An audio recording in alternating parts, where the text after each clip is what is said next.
My name is Akenusi Gloria.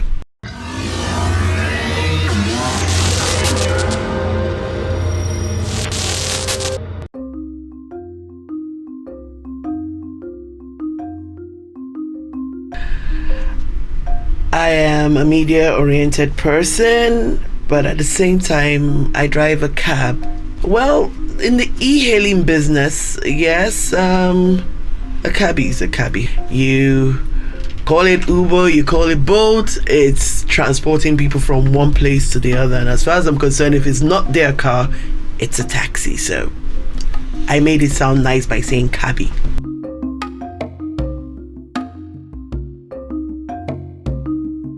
Okay, at that point in time, my business was suffering, other things I was doing was suffering, and a friend asked me, a guy friend actually, he asked me, if you have a car, would you drive? And I was like, yeah. He said, no, would you drive for a living? I was like, yeah, if it's gonna make me some money, why not? So in 2019, I actually got into driving a cab, but I didn't have a car at that point in time, so I was renting a car. And it was, at that point in time, it was really fun. Driving a cab was really fun. So that's how I got into it.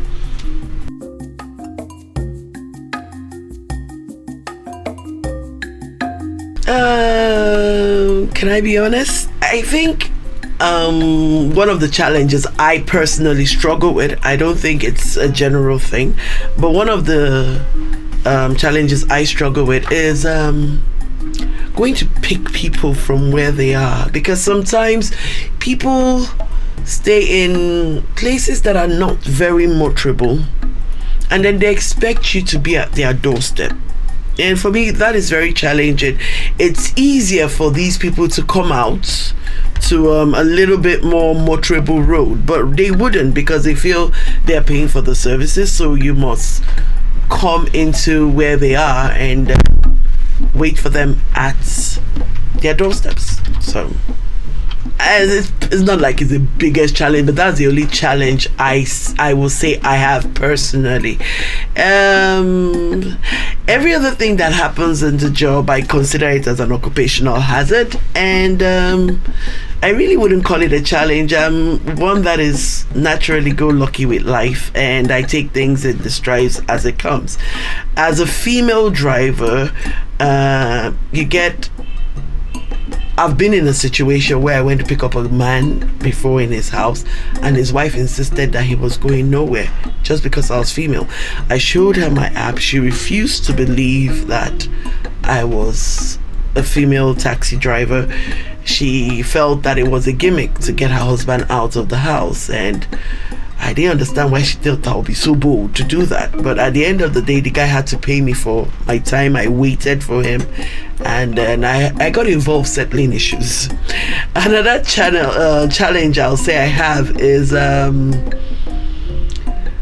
male riders trying to hit on you, but then again, I just consider it as boys being boys. And then I've been with a rider that entered a cab with a lady. I don't know if it was his wife, but he was speaking the Igbo dialect. Now, I'm not an Igbo person, but I do understand the dialect. And he told the woman in Igbo that if he knew that I was female, he wouldn't order the ride. And she was like, why? He was like, oh, it's only female single mothers and divorcees and women that are widowed that do this job, and it's an avenue for prostitution. And I didn't want to say anything because I'm not meant to have, dive into the conversations of my riders, but the woman spoke for me. She was livid, and she went, if she's single, if she's a single parent, if she's a divorcee, if she's a widower, the more reason why she has come out to do this job, to take care of herself and her children. But at the end of the day, the guy insisted that he actually told her that if she wasn't there, I would have offered my body for money. And for me, that was one of my experiences that I realized that I have grown and I have learned to be patient with people, because I never responded to anything he said. I acted like I didn't understand what they were talking about.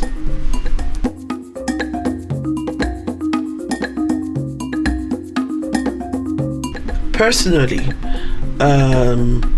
I've always been an early bird anyway, so I wake up extremely early. The app goes on at 4 a.m. So I make sure I'm ready by 4 a.m. and then I turn up my app. Now, this is what I do. I stay at the far end of Shogotedo, that's after Aja. And then at that time, a lot of people want to come out of that vicinity. So most times, as early as 4:30 to 5, a surge begins to happen. The surge builds up all the way to 6:30 because people want to get out. And a surge is, demand and supply, where there are few drivers and then plenty riders and no drivers to satisfy that. And I insist, or I wait to get long trips, or I program my app to get me long trips that will take me to the mainland. Trips like from Shongotedo to the airport in Ikeja, which most times always happens every morning from 4:30, because everybody's running to catch up their 7 o'clock flight. So that most times happens. Then you find some people who want to get to the mainland before the traffic starts building up, so people leave there early, and you do that long distance in a surge on the road that is not so busy at that time because the traffic hasn't been steep. You find out that you make a lot of money. You put less pressure on the car, less pressure on yourself, and you could make a bulk money that if you have a target for the day, that first trip could make half of your target.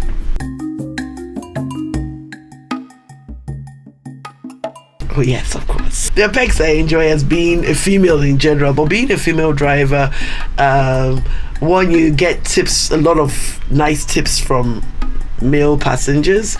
They just want to encourage you, so they pay you a little bit more. On the road, when you get to meet law enforcement agencies, you could always put up the damsel in distress kind of face and get away with a lot of things. Yeah, there are a lot of perks being a female driver. You find some even female riders that want to help out. They just like go, oh, have you had lunch today, or have you had breakfast? Oh, please let me do you the honors of getting you breakfast. You find some female riders that are actually very appreciative of the fact that a cool woman is doing this, and likewise male too. Everybody just feels, oh, a woman shouldn't be doing this, and oh, let's help out. It's you get your perks to being a female driver.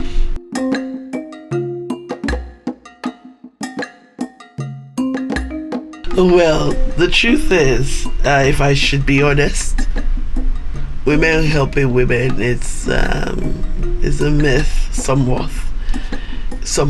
You just find some very few women that are compassionate.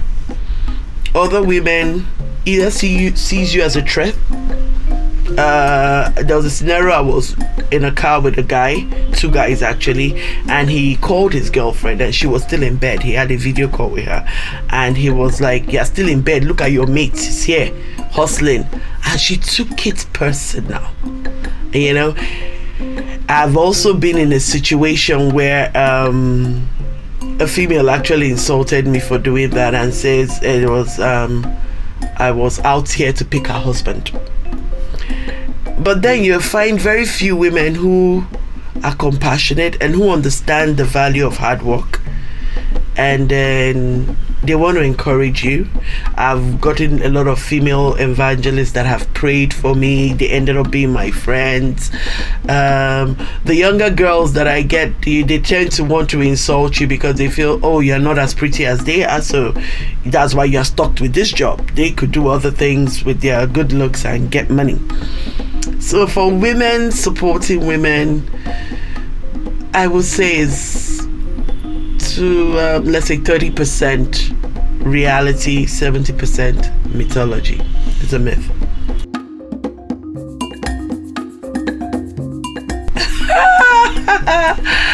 Oh, the weirdest thing that happened in my car. On Sunday evening, I decided to go out and take my car for a spin and have a drive. Then I was driving Uber, nice, take with only boat.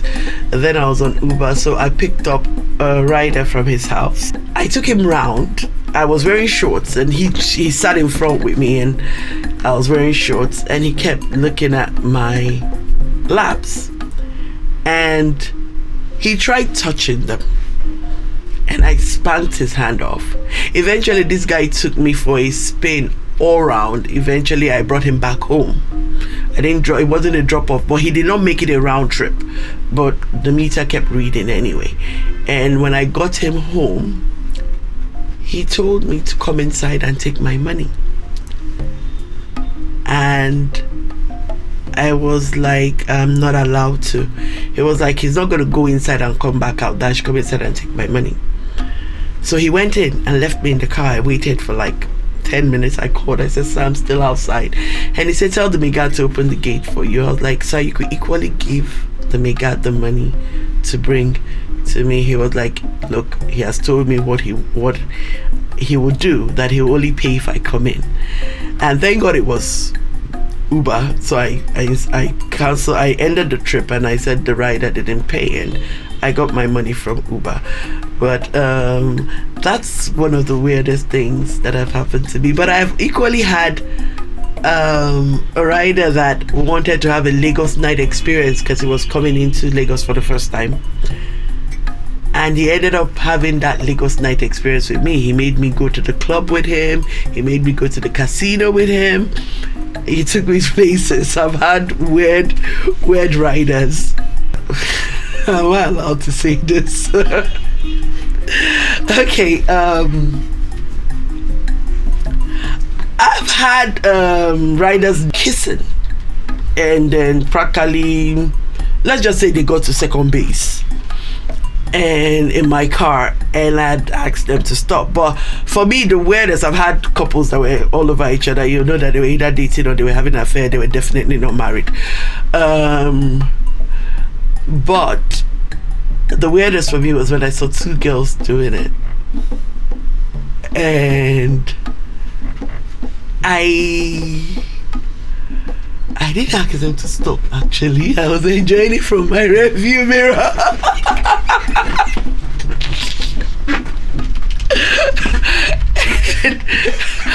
and I guess that's the weirdest thing that has happened to me. And then I've almost got robbed once. Yes. I had six. No, they weren't six. There were four of them that I picked up, guys, and they had to order another ride. So there were two cars, and they were communicating with themselves. I took them from Shongotedo to Ikeja, and when we got to Ikeja, I said I was going to end the trip, and which I did, and they said they were going to pay me, and they paid through a transfer. I did not get an alert, and I said, look, number one, I'm not meant to take transfers from you guys. They were like, no, I shouldn't worry, that they're still, driving, and then that they still want to use me to go around. And then the second guy came around and said, oh, that he's a Bolt driver as well. I shouldn't worry, that I'm in safe hands with these guys. And they took me around different hotels in Ikeja. For every hotel we got to, they kept saying, oh, they didn't want this one, they didn't want this one. At a point in time, I got really upset because it was an hour over. I'd not seen the first alert, and I was wondering, why haven't I seen? And then they said that it will come, and I said, you know what, I'm not doing this merry-go-round with you anymore. You guys will come down from my car now. And I came down from the car. I went into the boot to get the luggage out, and one of them actually tried to push me into the boot. Now I'm a tall person, so then I was driving a Corolla, so it will really be hard to squeeze me into a Corolla. I don't know where the energy came from or the sense came from. The first thing I did was, I was lucky to see my wheel spanner in view. I picked it and I swinged it at anybody in front of me, and then when I got some space to run away, I was on Towing Street. I kept hitting all the gates on Towing Street and started making a noise, and before I knew what was happening, they all ran to separate places, leaving the bags there and all that. So before people came out and were like, what's going on? I got into my car and drove back to the island. This was at night. Then the apps were working at night, and I used to work at night in 2019. But after that experience, I told myself I won't work at night anymore. So I guess that's one of the oddest things that have happened. Hello, hello, hello. Someone like me, I belong to the old school. I started driving with a manual car all my life. I've been driving since I was like 16. So I belong to the old school where they taught you how to check everything. You know, before you enter your car, you check your water level, you check your oil level, the basic vitals for your car. And then you drive with alertness. Someone like me, I don't just drive with blast music, and I listen to any strange sound in the car. My eyes are always on my dashboards. But eventually, let's say something happens, maybe I get a flat, you know, and I used to know how to change my tires when I was a teenager. I don't think I have the waist to bend down now to do that. But the truth is, that's the beauty about being a woman. Everybody always feels you are helpless.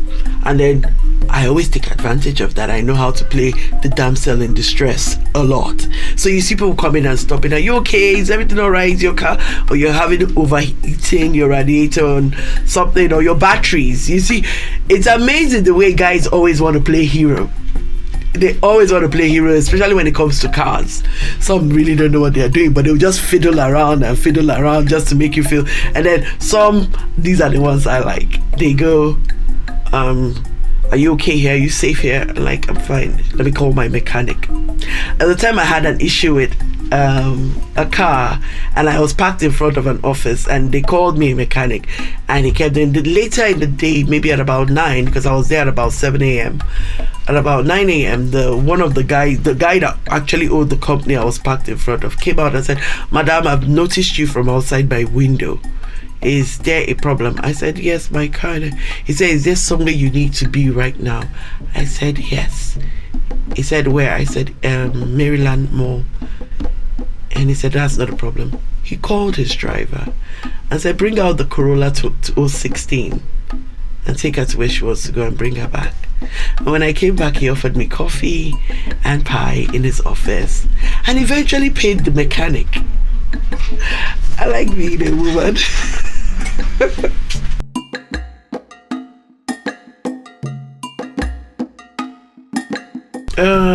First and foremost, I'll say attention should be paid to the roads, because if we have good roads, our cars won't be breaking down, won't be visiting the mechanic regularly, and money we should use for the family. Then when it comes to the e-hailing companies, there are no checks for women. Every driver is a driver, both male and female. I think checks should be put in for the female. And then when it comes into support, I would like to call out for corporate bodies. I don't know if I'm allowed to mention this out here, but I would like to give out my gratitude to SunTrust Bank that partnered with some ladies that drive by getting them cars of their own. So most of us were out of rentals, most of us were no more doing the car hire thing. We now own our own cars. If many corporate bodies could come out to encourage women by partnering with them to own their own cars, own their own business, become their own entrepreneurs, even if it's through the e-hailing business, because e-hailing is here to stay. E-hailing is here to stay, and then women are flooding the market every day. You know, where women enter a business, we take over.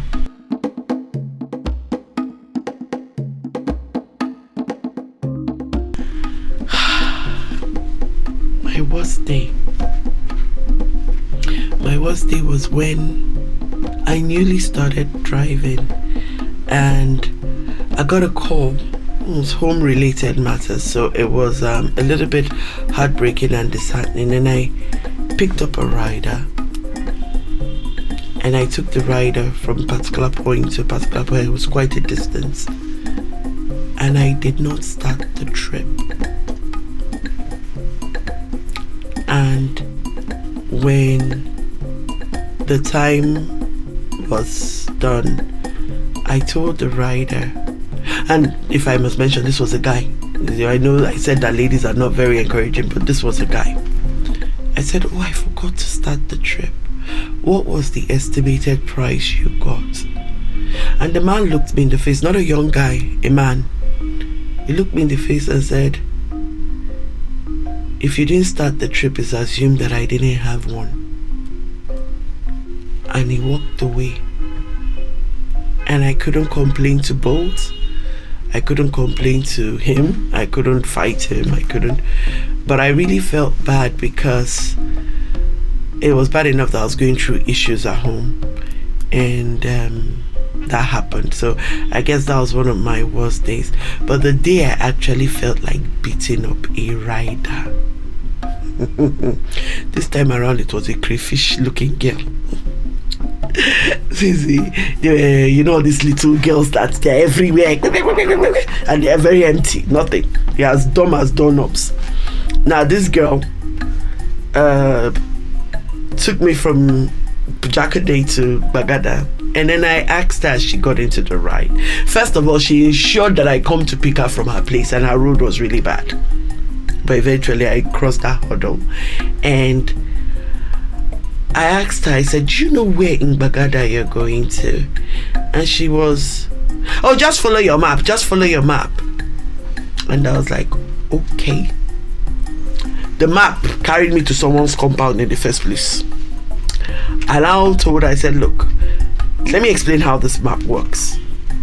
It sees from satellites, so it looks for the best routes and the shortest routes. If this is your destination, the map seeing from here would think that here is the best and the fastest way to your destination, but it's not on ground, so it's not seeing the road around it. It doesn't know whether here is actually an accessible road or it's not. Apparently I was speaking to a brick wall because she really doesn't understand that much of English, and she was like, just follow the map. The map carried me to another bad road that was still a dead end.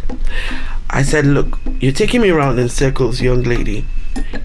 It would be nice if you have an idea where we're going to. I know Bagada like the back of my hand, and I know some roads that are under construction right now and are no-go areas. So tell me, and I would.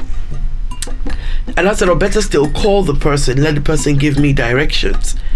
And she was like, you cannot tell me to call somebody. If I don't want to call who I don't want to call, your job is to take me to where I want to go.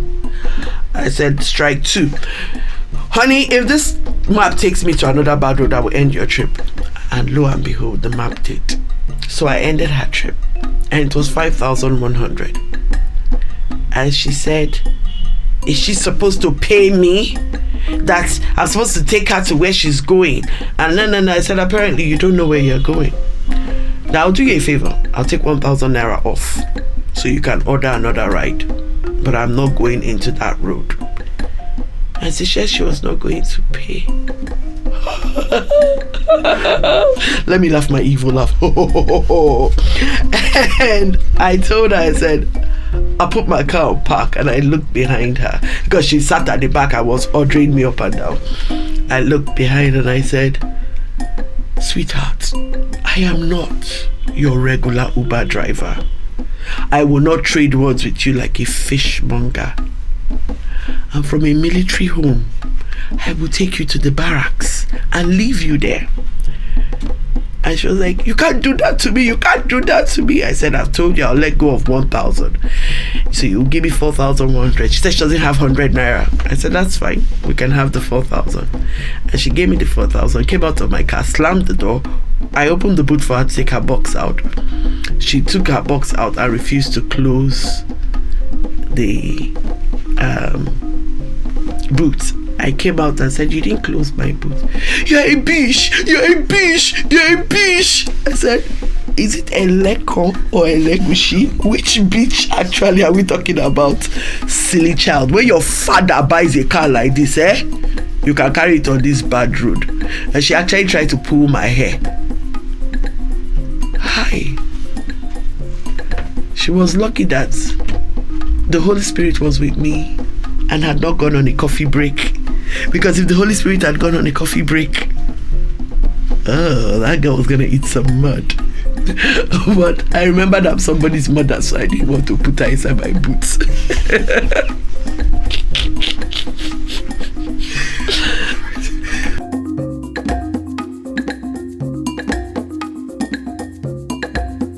Hi guys, my name is Gloria, and this is Babes on Wheels.